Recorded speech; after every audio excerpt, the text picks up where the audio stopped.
Good afternoon or good evening from wherever you're watching us from. I want to thank you so much for joining us here on Uganda Crossroads. This is a special edition. So today it's only me and Sarah Joy working as many times we've been asking, where is she? She's back in the studio. So it's a special edition. We're going to be discussing the key issues that have happened in this past week. But most importantly, the things within People Power movement. So I want to thank you so much for always doing whatever you're doing to make sure that you're part of the discussion. And thank you for supporting your country, for believing in your country and all things that are going on. My name is Lubuurwa. Today, before we start the show, I've had a very interesting challenge. I read on one of the pages of Uganda Police, and the officers arrested people who are growing marijuana, or what people say, or many call weed, and name it. And in my opinion, I would start with that. In my opinion, I think arresting these people won't solve the problems of growing marijuana in the country. Maybe they can legalize it. Countries like United States, Canada, it's one of the booming businesses. As an investor in these kind of businesses, this is where people are getting money, billions and billions of money are flowing. So Uganda Police, maybe they need to do something. They said at one time that they are legalizing it. So maybe they need to talk to these people and ask them to go and register their businesses. But that's not the talk of the day. Sarah, I want to thank you for joining me today. It's been a long time. I think since COVID, we've been just talking via online discussions. We've been doing Zoom calls. Zoom calls, StreamYards, and all that. So today we're back in the studio, and this is our new building. It's been how many months? About 4 or 5 months? About 4 or 5 months. So that we've not been meeting. So I want to thank you, Sarah, for joining me. But let's get started. First, how was your week? My week was amazing. That's great. Your answers are always on point. Amazing. Nothing else added. Okay. Amazing sums up so much. All right. Good, perfect, you know. I'm not complaining. God has been good, so. That's interesting. So let's get straight away to the political environment that we're living in, especially in Uganda. Most Ugandans are living that kind of life today, and everybody is talking about it. They are warming up for 2021. Elections are underway.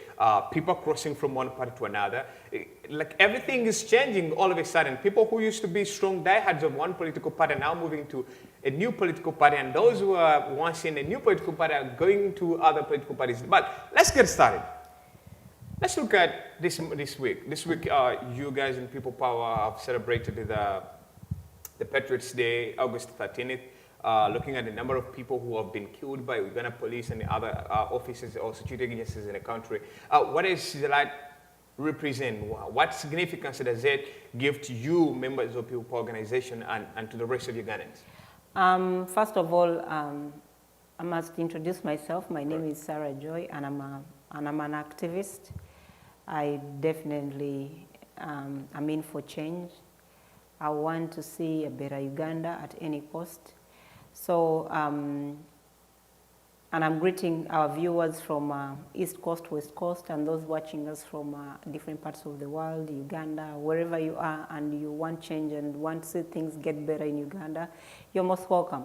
Definitely on 13th, we remembered some of our brothers and sisters that have lost their lives when in the struggle for change and wanting a better Uganda.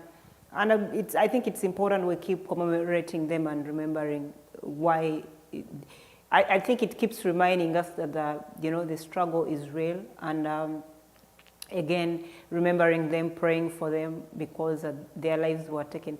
I think that, for example, none of them woke up knowing they were going to die that day, or they were going to die in the manner they died. And especially, their families lost people who were not sick because none of them, these are people who have been either murdered at the hands of the police officers or the army.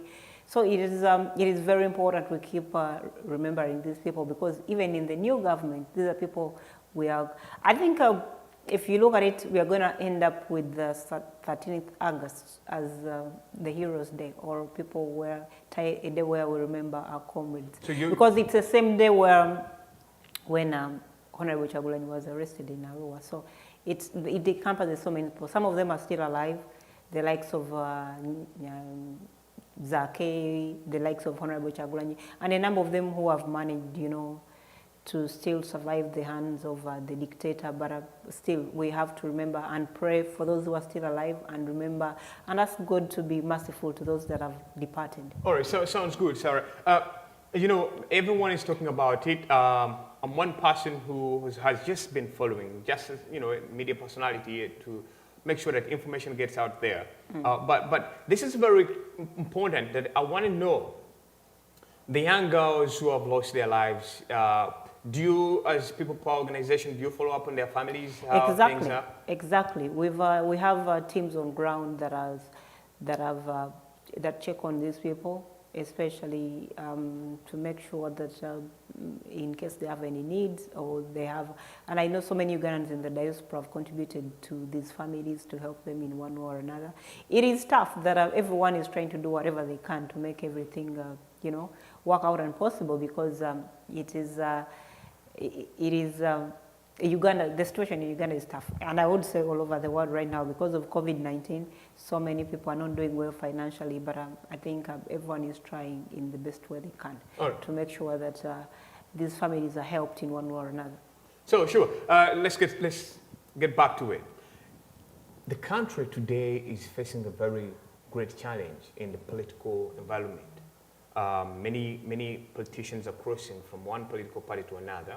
Now, we have seen few people crossing from, we have seen many people crossing from, for example, DP to NUP. We have seen those from DP to FDC and say it. But we're looking at, why is it that most of the people that you as People Organization are taking are not specifically from NRM? Most of them are from FDC, DP. You're kind of like creating a coup against other opposition political parties in the environment of Uganda. And you think people are going to continue believing that?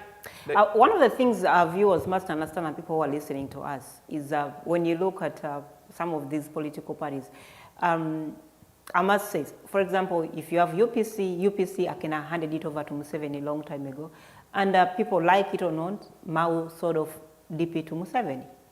He handed over DP long time ago, and that's why he's comfortable in that position. He's getting a check from State House, so he doesn't care. So, you know, you feel sorry for the rest of the likes of Namboze and the likes of Segonas. There are so many, those guys who made up the DP bloc.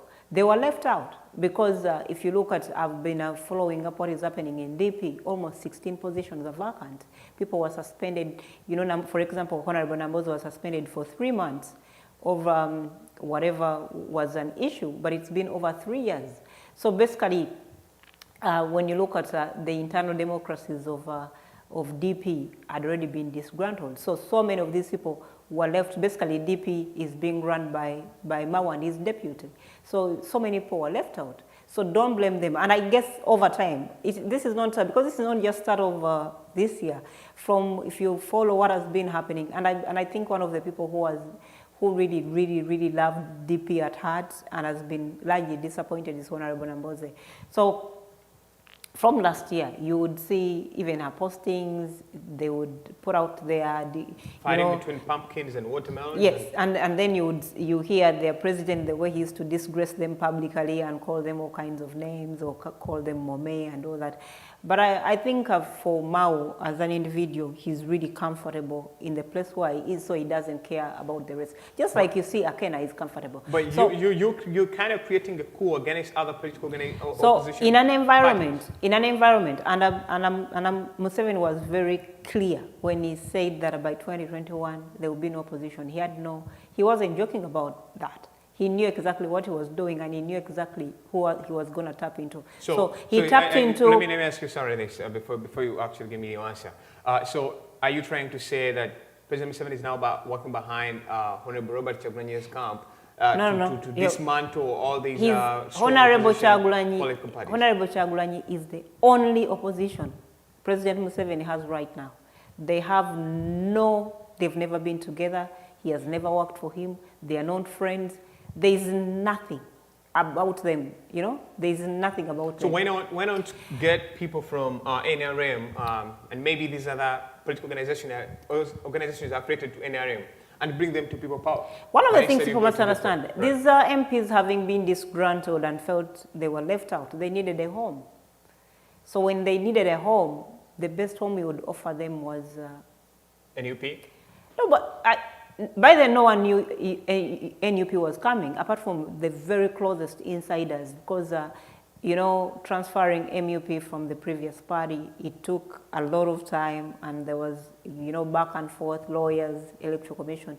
So basically they had to keep it away from anyone knowing it is a party that is transitioning to bring Honorable Kyagulanyi, because they would have stopped it. And kudos to the people who knew this secret and decided to keep it. Much respect to you. But at the end of the day, you saw these MPs needed a home. They needed, you know, something. And luckily enough, NUP was there to offer them a home. And I'm glad Honorable Kyagulanyi was willing and having open arms to take them in. So there's nothing wrong with them joining NUP. Some of them are very strong in their areas, in their constituencies. So in one way or another, we might need them, because you need to dig to get into their structures and use them to, you know, to get down to the people. Right. So let's look at, Sarah, the diaspora perspective. What role do you think? We have seen, of course, diaspora in the recent past contributing money towards the campaigns, but there is a new law that President Museveni recently signed that all candidates must declare their source of funding.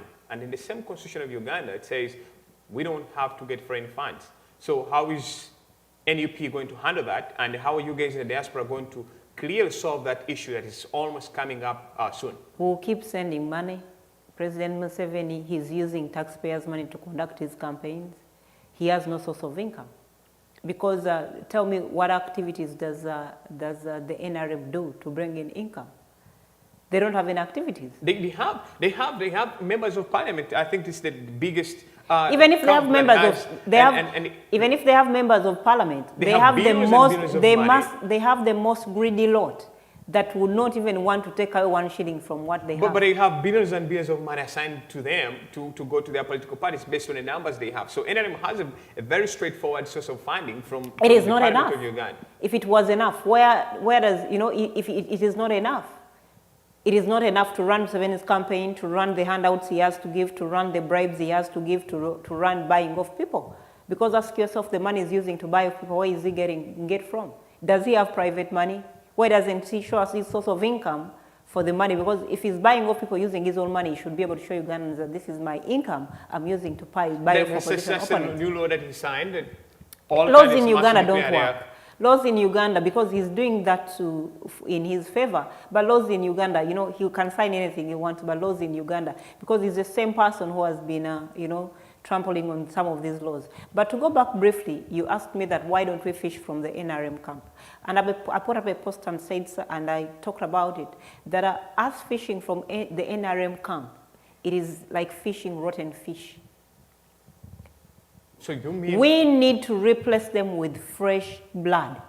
Because one, I'll give you some of the reasons why it is completely wrong to start fishing people from NRM. Fishing people from the NRM, first of all, they are the sole reason why we have Museveni standing again. Those same people are the ones who lifted the term limits. So the focus should be taking out every person who belongs to the NRM out of that parliament. How we achieve that, I don't know, but we will try. Instead of fishing from the NRM, we are going to, you know, have fresh candidates who are willing to work for Ugandans, to serve Ugandans, to go and stand against them. And I'm telling you, unless people have not been prepared enough to do their groundwork and know what they need, it is very easy to run against an NRM candidate.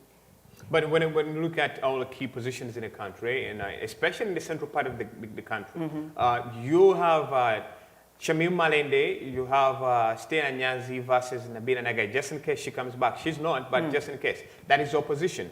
We have Mohamed Nsereko, Freddie Nyanzi, and the rest. Again, Mohamed Nsereko seems to be independent, but in actual sense, he's on the opposition side.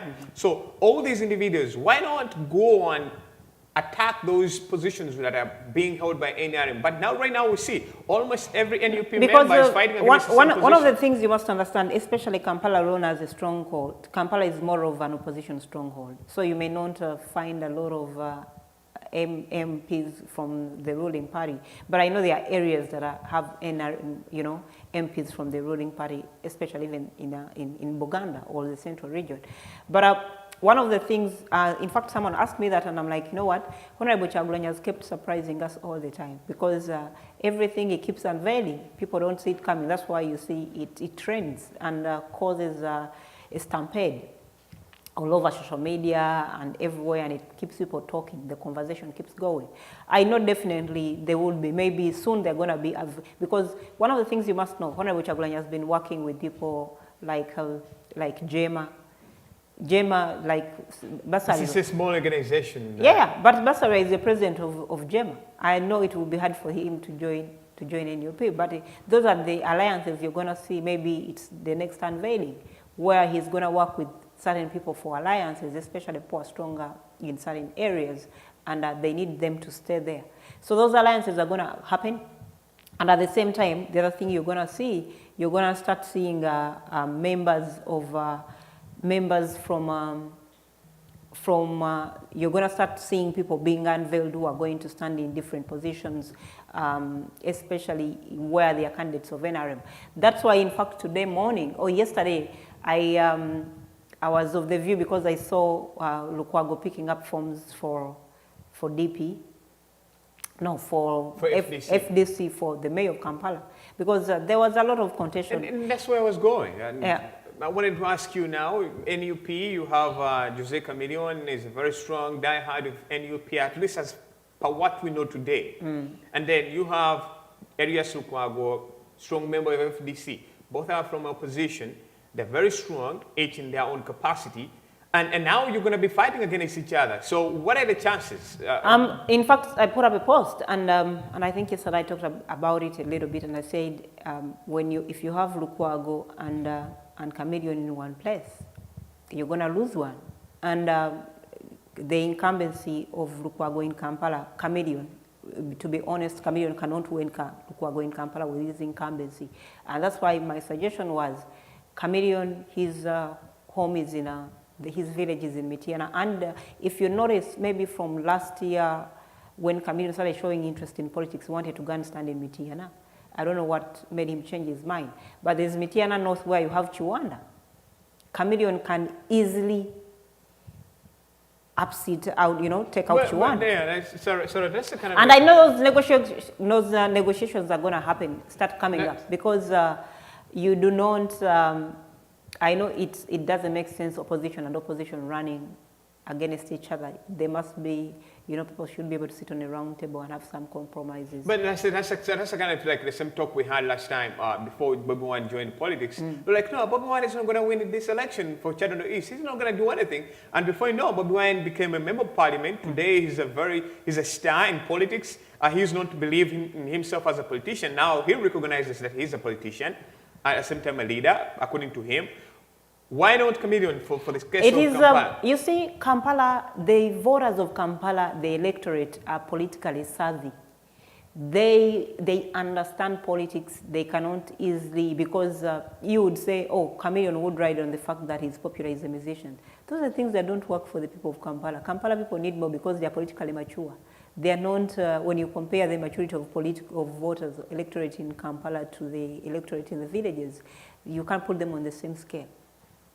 The people in the villages would just maybe want to just see Chameleon and get excited over, oh, Chameleon is, but people in Kampala see Chameleon every day. So when you add on one, the incumbency of Lukwago, and I'm telling you, it's going to be tough for Chameleon to beat Lukwago in the city.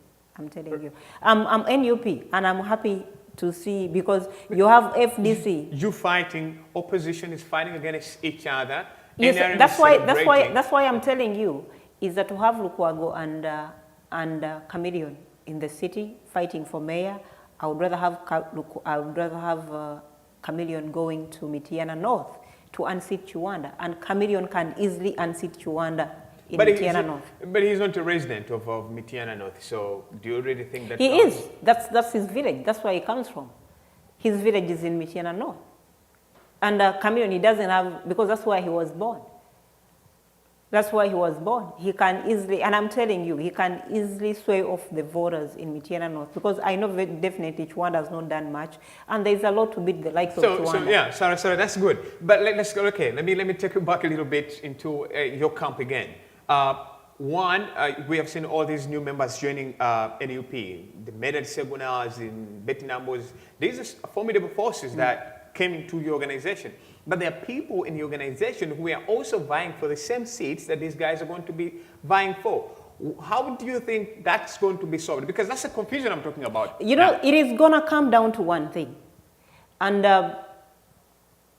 how strong you are on the ground. Yeah. Some of the political, you know, some people, I know honorable numbers, they talked of an alliance. I know they signed an alliance, but if I may use a little bit of common sense, maybe the alliance they signed could have been that they should not put up other people. You know, they should not have other people stand against them in their constituency. In their constituencies, right? In their constituencies, or they don't want to go through primaries where people are competing.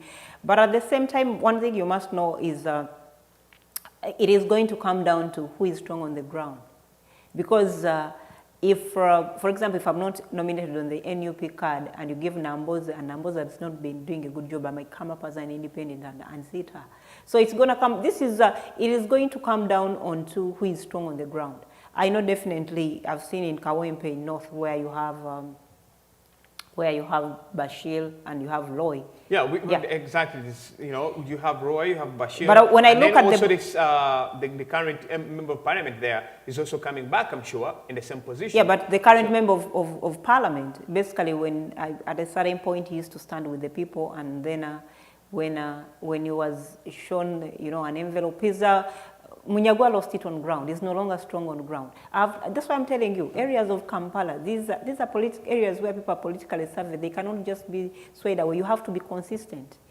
It is going to be very hard for Munyagwa to come back to parliament. But Bashir is very strong on the ground. Very strong on the ground. Very strong. If you look at the areas of Kawempe, why you say Wandegea, Bashir is very strong. Then Roy? Roy may not be able to beat Bashir. So the compromise between the two should come down to, I know definitely NUP is going to sit these two people down and tell them, here, these are the facts. You're not strong on ground, he's strong on ground. Because I think... he's been a very strong fighter in this It doesn't matter. At this point in time, being a strong fighter doesn't matter.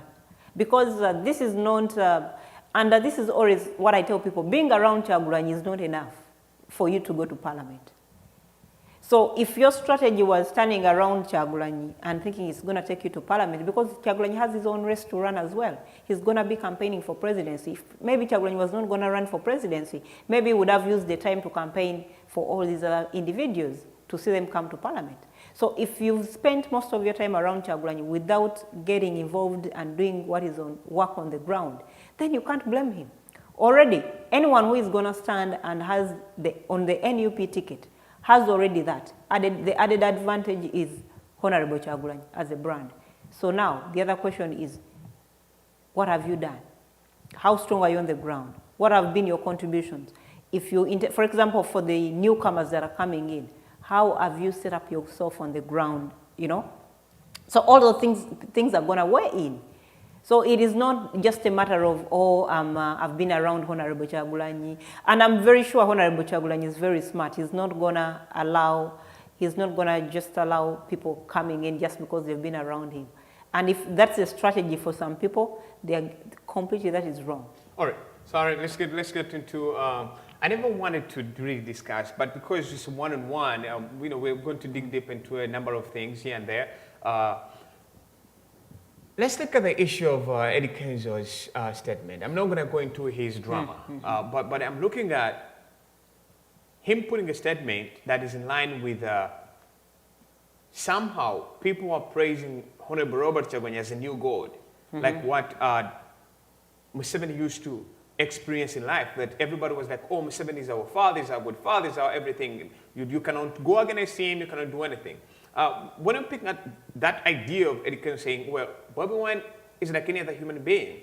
Why can't we go against him? Why can't we tell him the truth, criticize him? And you supporters of Bobby Wine are saying you cannot do this against him, you cannot speak against him, you cannot challenge him, you're creating a new God within the system of the Ugandan politics again. If you're going to challenge Bobby Wine, challenge him out of a good place. Don't challenge him out of jealousy. Don't challenge him just because your problem is you are a narcissist. You want self-importance. You want everyone to talk about you. You want everyone, you want the world to stop when you're not part of that world. So Kenzo's comments did not come from a good place. Kenzo has fans who would literally die for him, and no one is complaining about the much love he's getting from his fans. So as people who want change and deserve change, and I was very disappointed in statements coming from Eddie Kenzo. There are certain people. I'll give an example about some of these musicians. When I see Bebe Cool supporting President Museveni, I would, to some extent, understand. You know why? Bebe Cool has known misery or bad life in the manner of struggling. He has grown up in a family. His father has been in politics as much as I remember. When I started, his father. I think Bebe Cool grew up in a well-to-do family. I don't think Bebe Cool has ever experienced the misery of growing up, the kind of hard life, the kinds of Bebe Cool, the kind of Bobby Wine, and most of Ugandans have faced. Bebe Cool grew up in a middle class. It should be, either I call it middle class of one of the then time? The top, the upper class families. So I would understand that's what he knows. His father was working in government for as much as I remember. I remember he was the minister of local government. So I would understand that's what he knows.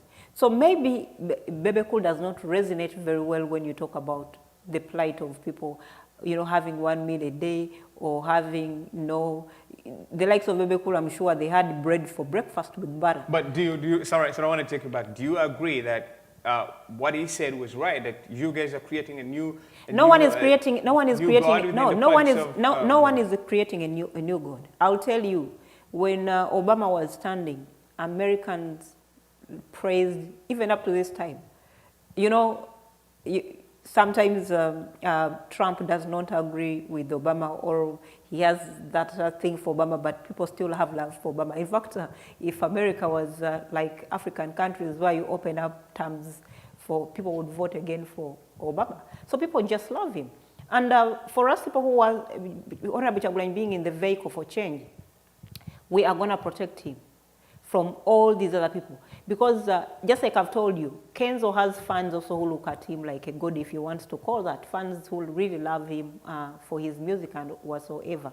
So some of us are, when we see you coming after Honorable Kyagulanyi, we don't want people who are dream killers, who are just there to just put him down. I saw most of the arguments he had were kind of childish, and maybe it's taking long to accept that Kyagulanyi is no longer on the level where he was when he was a musician.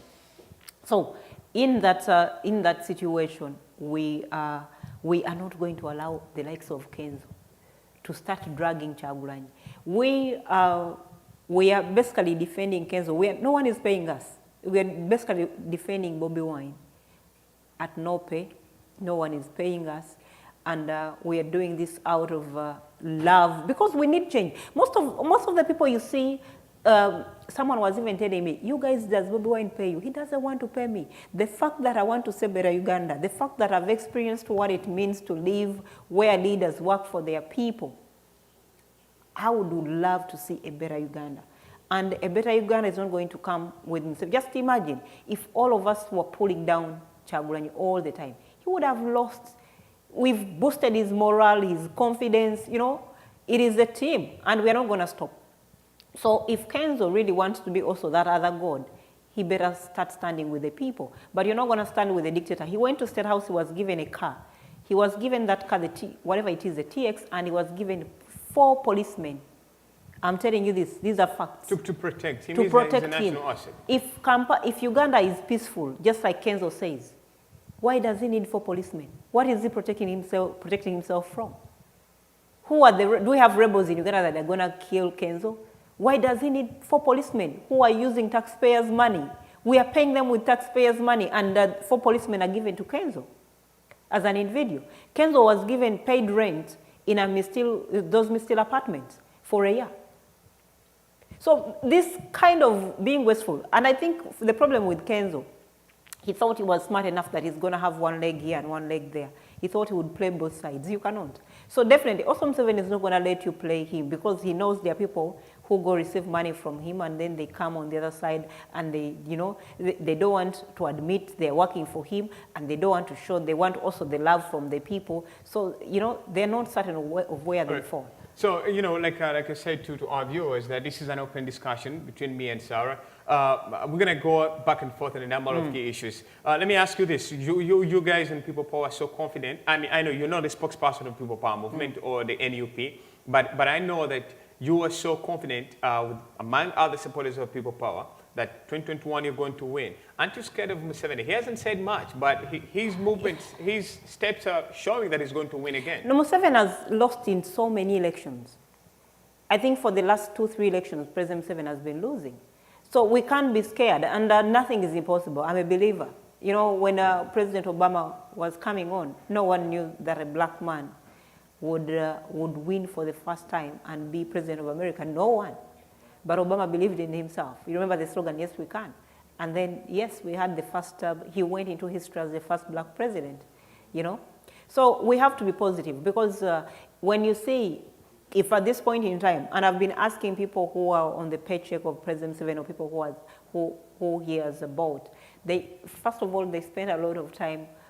I have every right to insult President Museveni as an individual. Why? He has made my life miserable for the last 35 years. He has made, maybe I would be in my country right now if it wasn't for the decisions he has taken. He was trusted with this country, and the decisions he has made to lead the country has made me a foreigner in a country. So you were saying you have a right to... Every right. Just like what other people, No, every right. But the likes of, I know the likes of they don't have any right to insult Kyagulanyi. Kyagulanyi is not the president of Uganda. They have a right to express their feelings and they can express their feelings, whatever they want to do. So why is it okay? Why is it is, for me, it is very okay. I've given you my reasons that I'm so angry and bitter for this man who has been in power for 35 years. And he has nothing to show for Ugandans. Right. I'll give you a task. Let's give a task to any of those people. Okay, let's give a task to Full Figure. Let us spend 1 week talking about the achievements of President Museveni. They cannot. The best they can do one day, the achievements are finished. The rest, they have to go back to abusing Bobby Wine. Basically, I can take a full week without posting about President Museveni and just promoting what Bobby Wine has done or what he's going to do, but they cannot live any single day. I don't usually watch live videos because it's mostly obscenity, and I'm not a person who wants to feed on obscenity, because if you have something, you better put out content, or better than, obscenity is cheap. Anyone can be obscene. And some people, I think, just hide in obscenity thinking we can't be obscene. If I can be obscene even worse than her, but that's not how I was raised. Those are words, we were beaten as, you couldn't even, we never heard of them as children. So when we hear people who are mature saying those words in public, we are even shocked. So ask them what they do else. You were paid to promote to promote what President Museveni has done. You were given money, you're given a car, you're given this. At least talk about the achievements of President Museveni. Okay, if we are wrong and, Bobby Wine is not worth it, show us what President Museveni has done. But they can't. All they do is talk about Kyagulanyi all the time, abuse Kyagulanyi all the time. And you see what is happening is that they think they're abusing Kyagulanyi, but they are building, the love for Kyagulanyi is growing every day. because they have nothing else to say. And you said, well, aren't we scared of President Museveni? I think because he hasn't said, he's just doing his normal stuff, campaigning slowly. What normal stuff? He's encouraging Ugandans to keep social distancing. He's encouraging Ugandans to put on masks. That's a president who cares for his country. And no, but how do you, putting a lot of pressure, you're talking of, but he's not responding to you. You're asking people to put on masks when they have nothing to eat. What happened to all the food that was collected during COVID? Where is the food? Can you give us accountability for that? We saw all the cars. I've seen some of those cars that were given by, I think, Toyota, the double cabins. You've seen some NRM members of parliament have already covered them with their placards and, and they're using them in campaigns. So what has he done? Ugandans, if he really cares for Ugandans, why isn't he helping the traders right now? The traders are stuck. The landlords cannot allow them. And you see what is funny about President Museveni, and today morning I posted about it. President Museveni has handed over 46 billion shillings and gave it to the likes of musicians just because he wants to silence them, not to say anything. And I was asking myself, does this man really have good advice? Sorry, he's giving money back to the community. He's giving back money to musicians so they can go and spread it out, go and make investments, go and buy listen to me right. Where is it wrong? You're giving 46 billion to musicians who are not even taxpayers. Why don't you get this money, help the traders? I think we have about 3 million taxpayers in Uganda. And the largest bit of number of people who pay taxes are the traders. That is, sorry. No, this is simple common sense. That is kind of like the traders are stranded. Landlords are asking for 4 months arrears.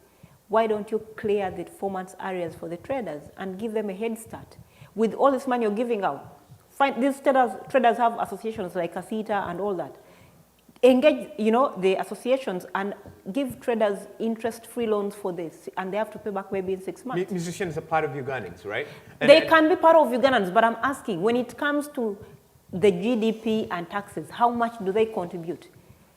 How much do they contribute? And the people whose taxes you're giving out in handouts, let me ask you one thing. The 46 billion they gave to musicians, where did it come from? Doesn't it come from taxpayers' money? They pay taxes when they listen to me. Doesn't the money, the 46 billion, comes for taxpayers' money? And who are the largest taxpayers? It is the traders. So it is simple common sense. Why don't you empower the traders so that they give you more money? You give money to musicians to silence them. Then they cannot even contribute 10% to the taxes you need. So why don't you empower the traders where you collect the taxes from? Common sense. So what are you going to do different? People power? No, but just in a situation like that, right? You see, in a situation like that, I think we need leaders who are willing to listen to their people and work to improve. Uganda is a young country of which the economy can improve. If only you had leaders who are willing to work for the people, First of all, you've seen taxes have been, the other time I was talking to someone who imports, cloth materials, and they were saying the taxes have gone up over 200%. Why are you doing that when you don't have factories to manufacture, Because you destroyed all the cotton plants. You do not have any factory apart from is it Nightil? And some of the traders were complaining. Nightil produces a school material. It's for uniforms. Are Ugandans going to wear uniforms now because we want them to buy material from Nightil?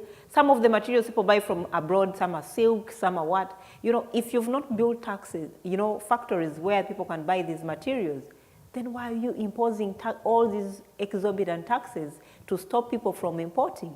Yet you've not created room, because if you're going to stop that, put up the factories and then put higher taxes. So I want to take you a little bit out of that, but it's going to be in the same line.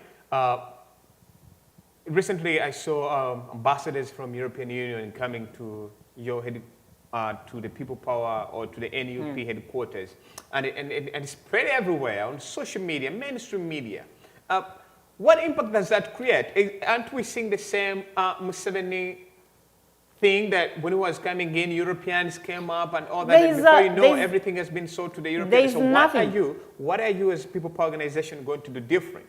That the more we're seeing these people engaging in your activities as People Power organization, the diaspora community, the Europeans and others, funding your organization. What assurance are you, I know you're not the spokesperson of the People Power Movement, but I want to know from your opinion, what assurance are you going to give Ugandans that you are not setting off Uganda just as what you claim Museveni did? Let me tell you one thing. Every political organization or every president that comes to power needs allies. There's a lot European Union, even when it comes to, there's a lot they've done for Uganda. They've given Uganda grants, they've given Uganda donations, whatever they've done. Even in this COVID, I've forgotten the figure of how much the European Union gave to Uganda, the Ugandan government. I think the biggest worry, and we need, and for the longest time I remember, you have, for example, in Uganda, you have USAID. That's a US-funded organization, and they've done so much in Uganda, more than any government Museveni has done for his people. I tell you, I worked with USAID, and I was working on projects of HIV prevention, and we did a lot of activities. We were basically locally based, and we used to move out to all communities, rural communities. That was up, teaching people. I used to work on domestic violence. I worked on family planning. I worked on projects to do with HIV prevention. And we went out to the local communities, disseminating this information. And all these projects are funded by USA. But you see, they are benefiting more than normal or local Ugandan, more than what, again, I think what President Museveni is doing wrong. Because, for example, you do not have, and I've not seen it anywhere, where America has given a donation, and in exchange, apart from you paying back that loan, in exchange, they're taking this building, they're taking that, or you mortgage this. Just as President Museveni is doing with the Chinese. We need to sit down and break down, because Chinese don't just give money. You have to mortgage something. You've seen in other countries like Zambia, where they've lost their airport. Right. Because that's what the Chinese do. I think the biggest worry right now, why we need the governments to change right now, we need to know what has been mortgaged to the Chinese and stop this foolery right now. Because I'm telling you, if we do not stop the rule of President Museveni, you're going to be shocked when Uganda is left with nothing, when he has handed over everything to the Chinese. Sorry, I want to ask you my last question, and we'll be out of here. But let me go a little bit to people who have been watching on Facebook. One is Kasul Bana says, has Sarah defected to NRM? There must be a reason why they asked No, this he's question. asked that because I was, when I was talking, you didn't allow me to finish. When I was talking about the issue with the baby cool, I said I would understand because of how we grew up. But what I don't understand is Kenzo, who grew up on the streets of Kampala, and he was lucky enough that God lifted him and made him who he is, to even wake up and start saying whatever he's saying right now. He should be fighting for change, because the same government, he says it's peaceful, it is giving this and this, did not manage to take him from the streets. As a child, in developed countries, Kenzo wouldn't have been on the streets. He would have been maybe in a foster home. He would have gone through proper education. But if he say he grew up as a street child, he would be fighting for the right. How much have we seen Kenzo do in need of, in any way to help the street children? As a person who grew up on the streets, we've seen Bobby Wine engage people in the ghetto and all that, because that's where he grew up from. How much has Kenzo done for the street children? Because he's one of them. As much as he's elevated and now he's a star and he has accumulated all this wealth, he will never stop. He's one of them. That's where he came from. So if Kenzo has not even done anything, and I think at this point in time, if Kenzo was really, really for real, he would be fighting for the rights of the ghetto, of the street children. And how would he fight for that? He would fight for the change of government, because the government of President Museveni has neglected the street children. All right. Sarah. So that's why I said I really find it, because it is very hard for someone who grew up in misery to start saying the things that Kenzo is saying. I never grew up on the streets. I would say I grew up in a home where at least we had meals, where I managed to attend school up to master's level. I would say I grew up in an average environment where everything was provided for, because if you want to see how stable a home is how much they've managed to educate their children. Because if you're able to take your children to school, then you've done much. Right. But that's what I don't understand. If some of us who have not really struggled are fighting for change because we don't like what we are seeing, because we want a better Uganda, even for our children and our children's children, what about the likes of Kenzo? So you mean stardom has blinded them to the fact that they've forgotten where they come from?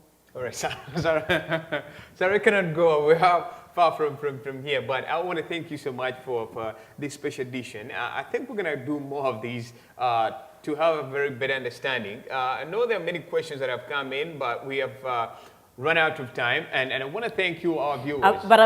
Before you thank the viewers and we go far, there's one thing I want to address, and I mentioned it a little bit, but I will say it again. I know there's so many people who want to stand on the NUP ticket, and I know there are many people, because some people have mentioned to me, oh, that particular person has been in the struggle longer. The issue is not how long you've been around Honorable Kyagulanyi. If that's the issue, I've known Kyagulanyi for about 20, maybe 15 years. I've known him longer than some of these politicians who want to use him to get to parliament. All I'm saying, have you done your work on the ground? Because however much you stand around Honorable Kyagulanyi and you do not do the work, you're wasting time. Final word.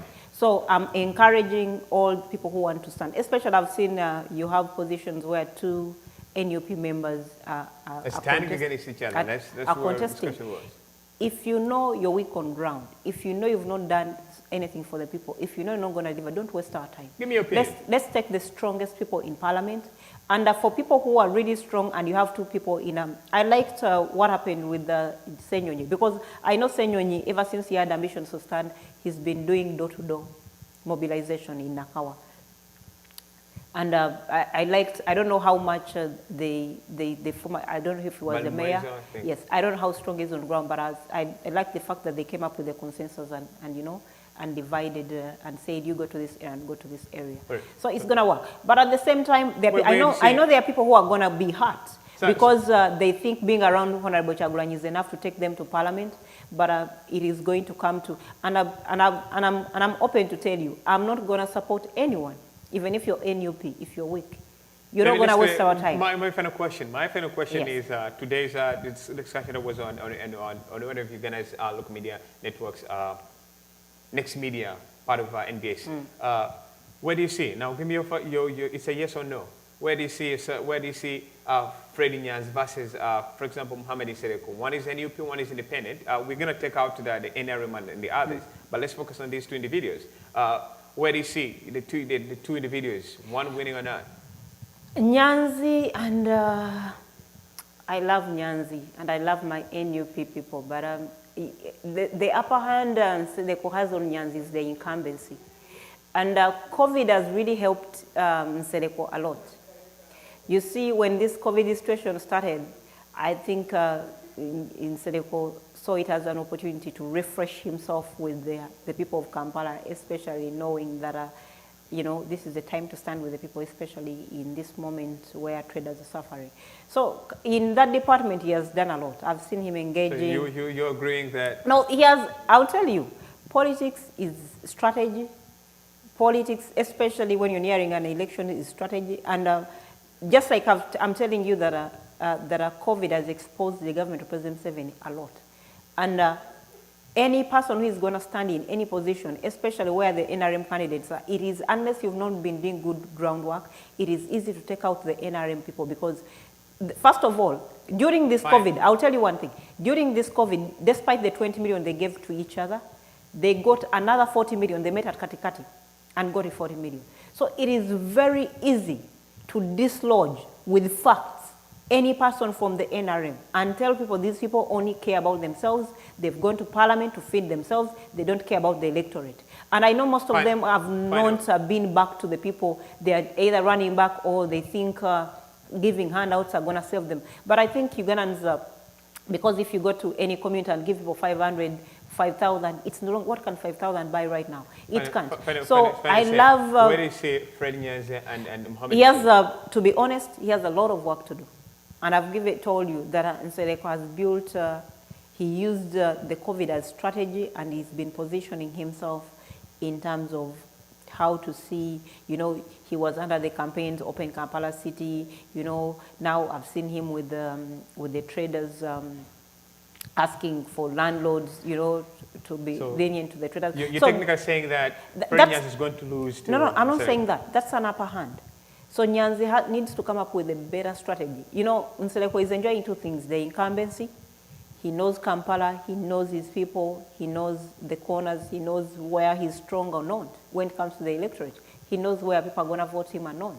So, and he has also milked the COVID situation in his favor. So, Nyanzi is good, but he needs a better strategy. All right, sorry, can I jump from there? We want to thank you, all our viewers from our different platforms, those who watch us directly from here in the United States, and those who watch us via social media networks. So thank you so much.